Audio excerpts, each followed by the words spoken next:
अयोध्या में नाबालिग बच्ची से दुष्कर्म का आरोपी भले ही सलाखों के पीछे है, भले ही उसकी अवैध संपत्ति पर बुलडोजर चल गया है और बेकी सील हो गई हो, लेकिन उस मासूम बच्ची और उसके परिवार का जख्म अभी भी भरा नहीं है और घाव ऐसा है शायद ताउम्र वो जख्म नहीं भरेगा। आज के शब्दवान में शुरुआत उस मां के दर्द भरे बयान से, जिसकी हंसती खेलती फूल जैसी बेटी को दरिंदों ने अपनी हवस का शिकार बना लिया। अयोध्या में जो रेप पीड़िता है उनकी मां हमारे साथ है। बच्ची की कैसी हालत? ठीक है, पहले से बेहतर है? हाँ पहले से ठीक है। अच्छा, तो क्या बताया बच्ची ने आपको? बताए बैकरी में तोस के बहाना बुलाए है, वहीं पर घटना करे है मोहित और राजू।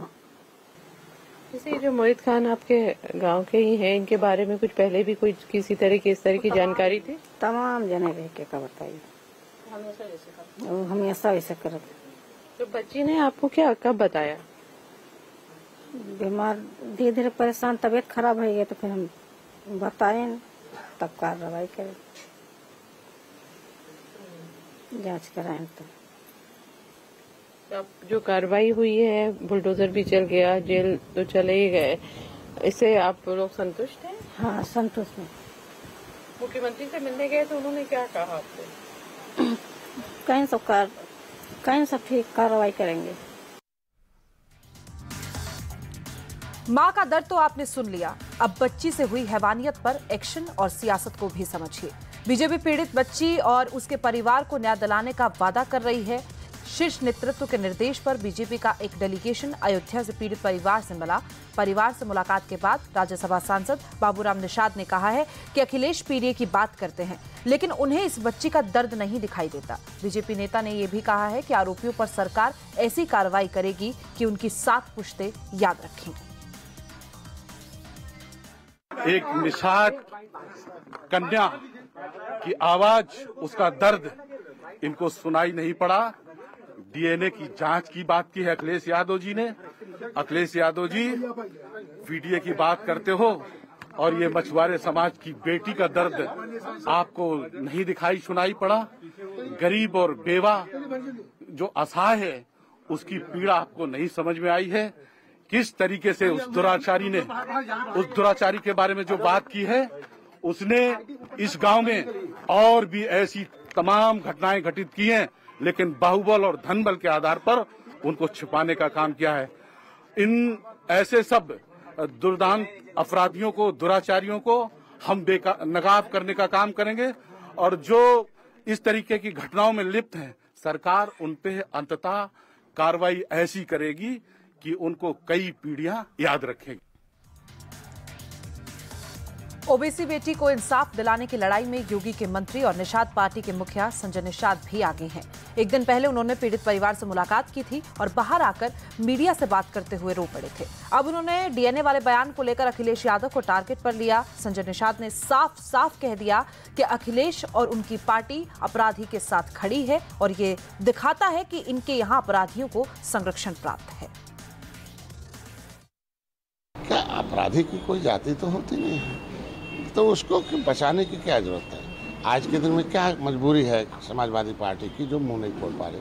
मुंह खोली भी तो कह रही डीएनए टेस्ट करा लीजिए, देना चाहिए था तब कार्रवाई होनी चाहिए थी। तो क्या इनके समय डीएनए टेस्ट के बाद ही कार्रवाई होती थी क्या? चूँकि डीएनए तो बहुत पहले, और डीएनए एक प्रक्रिया है, न्यायालय की प्रक्रिया है। तो क्या पुलिस और ये प्राथमिक रिपोर्ट पर न्यायालय यही हो जाएंगे? वो तो समय आएगा तो होता रहता है आज के दिन। इस विपक्ष के जो कांग्रेस और सपा के जो नेता हैं उसको बचाएं, क्यों बचा रहे हैं, क्यों उसके अपराधी के साथ खड़े हैं?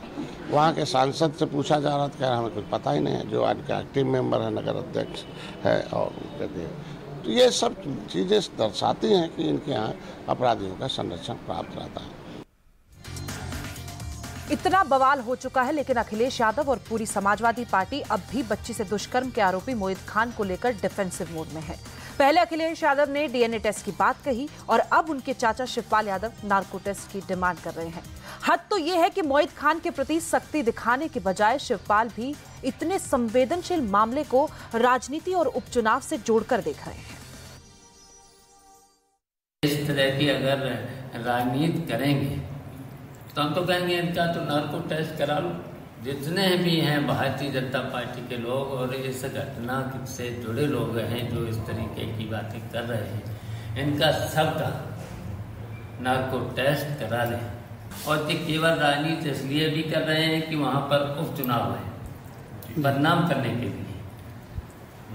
केवल ये उस वहाँ पर जो उपचुनाव होने जा रहा है, विधानसभा का उपचुनाव अब हारे हैं, जो अयोध्या में हारे हैं, तो इनके मन में जो टीच है, तो इसलिए ये सब कुछ कर रहे हैं। और अब एक ऐसी खबर का रुख करते हैं जिस पर विवाद बढ़ सकता है। मोदी सरकार वक्फ बोर्ड में बड़े बदलाव की तैयारी में है। ऐसी चर्चा है कि संसद के मौजूदा सत्र में ही बिल पेश हो सकता है। वक्फ बोर्ड में करीब 40 संशोधन की तैयारी है और इन संशोधनों से वक्फ बोर्ड के असीमित अधिकारियों को कम करने की तैयारी हो रही है। बिल अभी पेश नहीं हुआ है, लेकिन मुस्लिम धर्मगुरुओं ने इसका विरोध करना शुरू कर दिया। अभी गवर्नमेंट क्या इसमें अमेंडमेंट लाने जा रही है, इस बात को तो इल्म नहीं है, लेकिन जाहिर सी बात है हम नहीं समझते कि इसमें किसी किस्म के कोई अमेंडमेंट की ज़रूरत थी। ऑलरेडी वक्फ बोर्ड्स पूरे मुल्क में अपना काम कर रहे हैं और ये properties as per Islamic law लोगों ने वक्फ की हुई हैं, तो लिहाजा जिस मकसद के लिए प्रॉपर्टीज़ वक्फ की गई हैं उसी मकसद के लिए ही इस्तेमाल होनी चाहिए। आप क्या अपील करना चाहिए? नहीं, मेरी गवर्नमेंट से यही अपील है कि इसमें बेसिकली किसी अमेंडमेंट की ज़रूरत नहीं है, और अगर किसी अमेंडमेंट की ज़रूरत गवर्नमेंट को महसूस हो रही है तो कम से कम जो स्टेक होल्डर्स हैं उनकी राय ज़रूर इनकॉर्पोरेट की जाए, उनकी राय ली जाए और इस सिलसिले में उसी के बाद कोई कदम उठाया जाए जिससे कि किसी को कोई जहमत, तकलीफ और शिकायत ना हो। संशोधन का मतलब साफ है कि वक्फ बोर्ड के पर कतरे जाएंगे। अभी वक्फ बोर्ड किसी भी प्रॉपर्टी पर अपना दावा कर सकता है, लेकिन नए बिल में वक्फ बोर्ड के दावों पर वेरिफिकेशन जरूरी है। ऐसे में मुस्लिम धर्मगुरुओं की आपत्ति लाजमी है, लेकिन AIMIM चीफ असदुद्दीन ओवैसी भी इस खबर से परेशान है। उन्होंने कहा है सरकार वक्फ बोर्ड को खत्म करना चाहती है क्योंकि बीजेपी शुरू से ही वक्फी प्रॉपर्टी के खिलाफ है। मोदी हुकूमत वक्फ बोर्ड की ऑटोनॉमी को छीनना चाहती है और वो इंटरफेयर करना चाहती है वाकिफ के मंशे के खिलाफ कि किस तरह से उस वक्फ की प्रॉपर्टी को चलाया जाए, और ये खुद फ्रीडम ऑफ रिलीजन के खिलाफ है, नंबर 1।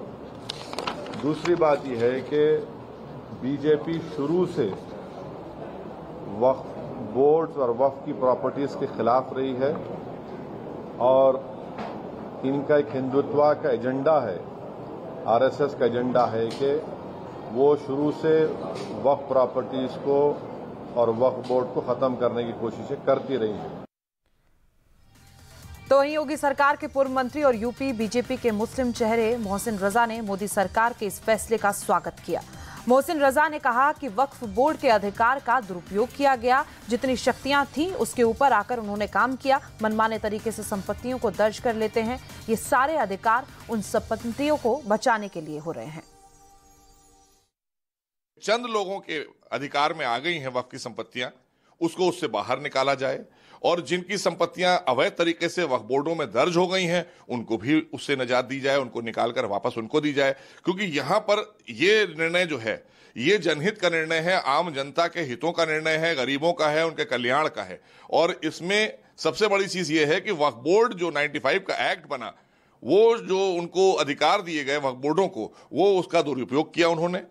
जितनी शक्तियां नहीं उससे ज्यादा ऊपर आकर उन्होंने काम किया और मनमाने तरीके से अपनी तरीके से उस संपत्तियों को दर्ज कर लेते हैं, फिर किसी को दे देते हैं, किसी को मुतवल्ली बना देते हैं। तो ये सारे अधिकार उन संपत्तियों को बचाने के लिए हो रहे हैं कि जो अवैध तरीके से वक्फ में आ गई हैं या जिनकी संपत्तियां वक्फ में हैं, उनको उसके अधिकार नहीं मिल रहे हैं, वो अधिकार से वंचित हैं और उसका पर्पस सॉल्व नहीं हो रहा है। तो ये एक जनकल्याणी फैसला है।